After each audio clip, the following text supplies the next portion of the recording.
Right, muri yeZimbabwe ndadzoka zvekare nyaya yeMetition. Ndakabata nyaya panapa iri kunzi Triple C interim leader activist remain in jail, state opposes bail.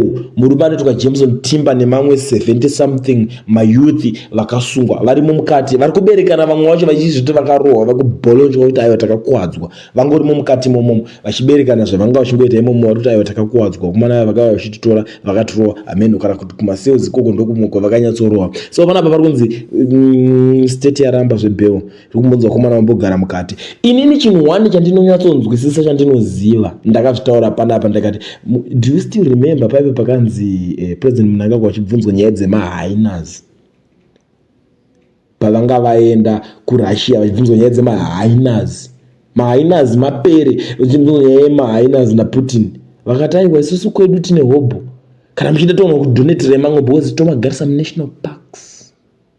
Saka chakazoda kuti tizive kuti isusu mahainas aya vanhu vari kuto tingati ma-enemies estate.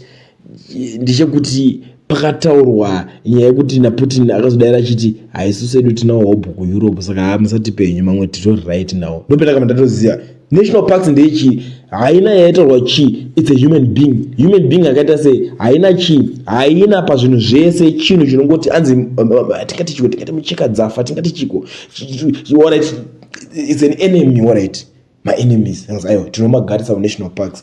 I think apa ndozvimwe situation yandiri kuona kunge iri kuda kuitika ipapa. Handisati ndanyatsonanga kuti ndozvikuita, but ndiri kuti ndozvimwe zvacho. Ameno kana ariwo mahina zvacho kana kuti zvakutotanga kumanifesta ipapa. You tell me what you think in the comment section. Vamwe vacho munozongoonawo zvekutaura ipapo.